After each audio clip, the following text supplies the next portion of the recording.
I knocked and was greeted by a pair of leather boots, dangerous hips, tits that scream like howler monkeys, and two Latina brown eyes. My guts churned. It was our first date. Wow, you look great, stumbled out of my slack-jawed mouth. My arms outstretched for the hug when two chihuahuas bolted from behind the couch. They yipped and bit at my ankles. I jumped back. She scooped them up in her arms. Oh, don't worry about Paco and Lola. They're harmless. Want to do a little pre-drinking before we head out? She towed my hand towards the kitchen. Paco's beady eyes glared at me as I watched her backside move like a two-humped camel in her jeans. She grabbed a glass from the cupboard and filled it with vodka. Oh, God, vodka? I swear every time I drink that stuff, something bad happens. She threw some ice in a glass and laughed. Oh, come on, don't be a pussy. Her pouty lips took a sip. Hey, it's Wednesday, right? This bar down the street is having a special, a beer and a shot for $5. Want to go? We finished our drinks and walked to the bar. She ordered a Corona and tequila shot. I went with whiskey and a Heineken. We got a table outside so she could smoke. Our conversation from that point went something like this.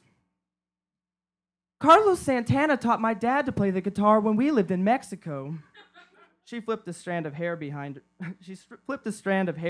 ear. Yeah, I'm a failed loan officer. I think I'm going to go into teaching now. My eyes wandered to her chest. I'm taking sewing classes so I can design clothes for erotic dancers. She shivered. Her nips were stiff as light posts. That's cool. Hey, I think I'm pretty drunk. The bar spun like a carousel. Yeah, me too. Hey, want to take my shot? I'd hate for it to go to waste. She handed it to me with a mischievous smile. I took it, finished my beer, and we stumbled back to her place. We collapsed on the couch. Paco frolicked over us, chirping like an annoying bird while Lola sniffed my crotch. I wonder what she smells, I thought. I put my hand on her thigh. We cuddled and stared mindlessly at some VH1 reality show. I turned my lips to hers and we started making out. My hands explored her body's dunes, our tongues tied in knots. She grabbed my hair. You should probably stay here tonight. That's probably a good idea. She took my hand and pulled me to her room. She flipped on Nick at Night and Zach Morris was busy trying to woo Kelly. While our clothes flung around the room, we crashed into bed. We rolled chest to chest under linen sheets. Her knees gripped my hips as if they were a saddle. Do you have a condom? She whispered. Her manicured nails sunk in my back. Yeah, let me find it. I grabbed my jeans on the side of the bed and rummaged through the pockets. Loose bills, keys, receipts, gum wrappers, and lint, but no condom. Where the fuck is it? God, I hate these things, I thought. Wearing a condom is like shrink wrapping your tongue in plastic and eating a Thanksgiving dinner with gravy-smothered turkey, a green bean casserole, and mashed potatoes. You can chew it all you want, but you're never gonna taste a bite.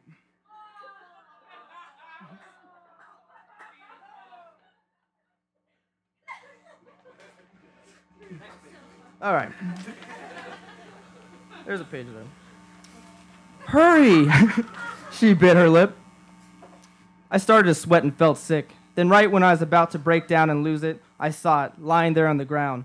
Ha! I grabbed it, tore it open, and jumped to bed. Unfortunately, all the alcohol, pressure, and thoughts of condoms had done the worst thing imaginable. It put my chihuahua to sleep. I thought of all the times he came around like an annoying bald uncle, unwelcomed and unexpected. Like the time in gym class while jogging around the track, or seeing that lady lick a stamp at the post office. He even popped up and said, hello, as I stood in front of the whole church as a groomsman. But now, when I needed him the most, he decided to take a vacation. He was deflating fast as I struggled to put the condom on. Seriously, there's only 2 ways it can go in. Why is it always so difficult, I thought. She watched amused like a young child waiting for a clown to pump the air into a balloon animal. Why won't she help?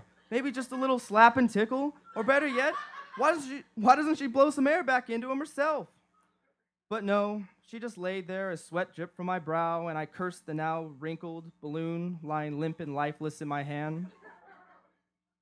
Do you need a break? She said with a smile. Maybe. Well, yeah, I guess. I laid on my side and threw the useless rubber on her floor. I stared silent at the wall for several minutes. She grabbed my shoulder. How you feeling, cowboy? She giggled. I turned and looked at her. Well, I guess I shouldn't have drunk so much before the rodeo. I turned back and faced the wall. Whiskey, I thought.